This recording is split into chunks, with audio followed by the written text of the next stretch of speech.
मेरा नाम अजय है। मेरा जुड़वां भाई विवेक और मैं इतने समान दिखते थे कि कई बार हमारे माता पिता भी हमें पहचान नहीं पाते थे। जब भी कोई नया दोस्त हमें मिलता तो वह हमें गलत नाम से बुला देता और हम इस बात पर हंसते थे। हम दोनों का बचपन बेहद खुशहाल था, लेकिन एक ऐसी घटना घटी जिसने हमारी जिंदगी को हमेशा के लिए बदल दिया। एक रात जिसने सब कुछ बदल दिया। हमारे माता पिता हमसे बहुत प्यार करते थे, लेकिन किस्मत को कुछ और ही मंजूर था। उस रात हम सो रहे थे जब अचानक घर में आग लग गई। धुएं से भरी घुटन, आग की भयानक लपटें और जलती हुई लकड़ी की चरमराहट की आवाजें चारों ओर गूंज रही थीं। हमारा कमरा दूसरी मंजिल पर था और हमारे माता पिता हमें बचाने के लिए अपनी जान दांव पर लगा रहे थे। पापा, मम्मी, मैं चिल्लाया। पापा हमें खिड़की तक लाए और फायर ब्रिगेड के जवानों को नीचे खड़ा देखा। उन्होंने मेरी और विवेक की तरफ देखा। उनकी आंखों में आखिरी बार हमें देखने की तड़प थी। बेटा, हमें छोड़ना होगा, पापा ने कहा। उनकी आवाज कंपा रही थी। नहीं पापा, हम आपके बिना नहीं रह सकते, मैं चीख पड़ा। लेकिन पापा के पास कोई और चारा नहीं था। उन्होंने विवेक को पहले खिड़की से फायर ब्रिगेड के जवानों के पास फेंका। वह सुरक्षित था। अब मेरी बारी थी। मुझे लगा जैसे मेरी दुनिया रुक गई हो। पापा, मत छोड़ो, मैंने रोते हुए कहा। पापा ने मुझे सीने से लगाया, मेरे सिर पर हाथ फेरा और धीरे से कहा, बेटा, यह जरूरी है, हमें जाना होगा। और अगले ही पल उन्होंने मुझे भी खिड़की से फेंक दिया। मैं चीखते हुए नीचे गिरा और फायरमैन ने मुझे पकड़ लिया। लेकिन जैसे ही मैंने ऊपर देखा, पूरी मंजिल गिर गई। हमारी आंखों के सामने हमारे माता पिता आग में जलकर राख हो गए। उनकी चीखों की आवाजें आज भी मेरे कानों में गूंजती हैं। उस घटना के बाद मैं और विवेक अनाथ हो गए। हम दोनों ने एक दूसरे को संभालने की कोशिश की, लेकिन उस रात की भयानक यादें हमें सोने नहीं देती थीं। हमें हमारे रिश्तेदारों ने पाला, लेकिन माँ बाप का प्यार कोई नहीं दे सकता था। हम दोनों के बीच बहुत गहरा रिश्ता था, लेकिन जिंदगी ने एक और झटका दिया।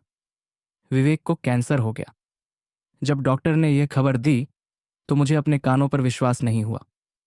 नहीं, यह गलत है, मेरे भाई को कुछ नहीं हो सकता, मैंने चिल्लाकर कहा। लेकिन डॉक्टर ने सिर झुका लिया। हमें बहुत देर हो चुकी है, उसके पास सिर्फ 6 महीने हैं। मुझे लगा जैसे मेरी दुनिया खत्म हो गई हो। मैंने लॉ स्कूल छोड़ दिया और अपने भाई की देखभाल में जुट गया। मैं हर दिन उसके लिए खाना बनाता, उसकी दवाइयाँ देता और रात को उसका हाथ पकड़कर रोता। लेकिन जिंदगी क्रूर थी। वह दिन आया जब विवेक की सांसें धीमी पड़ने लगीं। उसने मेरी तरफ देखा, मुस्कुराया और धीरे से कहा, अजय, तू जानता है, मैं तुझसे अब भी ज्यादा हैंडसम हूं।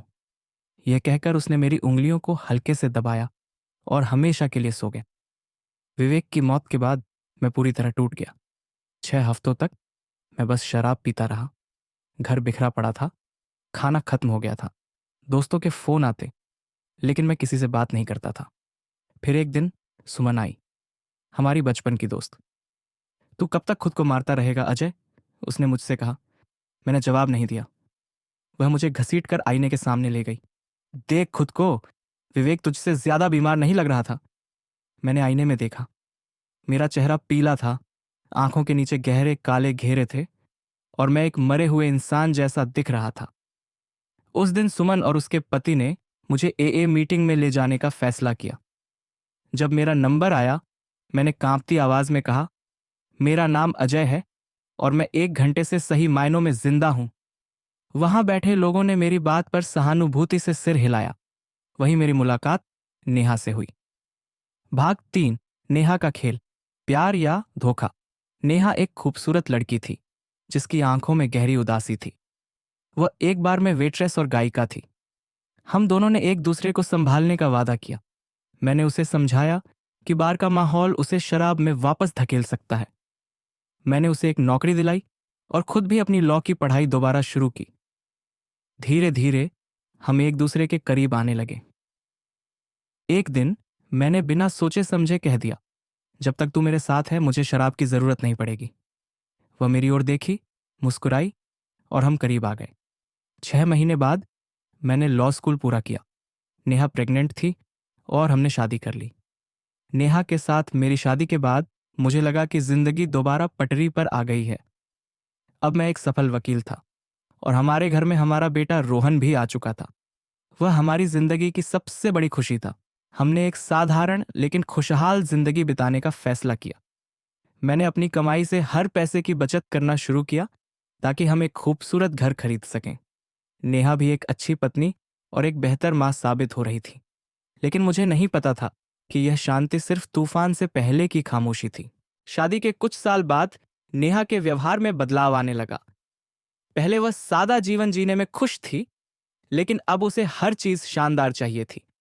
हमें घूमने जाना चाहिए, हमें महंगे कपड़े खरीदने चाहिए, हमें एक शानदार कार चाहिए। मैंने कुछ समय तक नेहा की हर फरमाइश को पूरा किया क्योंकि वह मुझे खुश देखना चाहती थी। लेकिन यह सब एक लत में बदल गया। वह अब रोज नए शौक और महंगे सपने लेकर आने लगी। फिर एक हादसा हुआ जिसने हमारी जिंदगी का पूरा रुख बदल दिया। एक दिन नेहा बाजार से लौट रही थी जब एक नशे में धुत ट्रक ड्राइवर ने उसकी कार को टक्कर मार दी। टक्कर इतनी जबरदस्त थी कि नेहा की कार घिसटती हुई सड़क के किनारे जा टकराई। मैंने जब अस्पताल में उसे देखा तो उसका चेहरा छोटों से भरा हुआ था। वह शारीरिक रूप से बच गई थी, लेकिन मानसिक रूप से बुरी तरह टूट चुकी थी। इस हादसे के बाद नेहा ने जिंदगी को लेकर अपना नजरिया बदल लिया। अब वह कहने लगी, पता नहीं जिंदगी कब खत्म हो जाए, हमें हर लम्हा खुलकर जीना चाहिए। यह सुनकर मुझे अजीब लगा। मैंने उसे समझाने की कोशिश की, नेहा, हम पहले ही एक अच्छी जिंदगी जी रहे हैं। हमारे पास रोहन है, हमारे पास एक प्यारा घर है। लेकिन उसने मेरी बातों को अनसुना कर दिया। हादसे के कुछ महीनों बाद नेहा ने अचानक कहा, मुझे फिर से गाना शुरू करना है, मैं स्टेज पर वापस जाना चाहती हूं। मैंने सोचा शायद यह उसका जुनून था और उसे खुश रखने के लिए मैंने उसे सपोर्ट किया।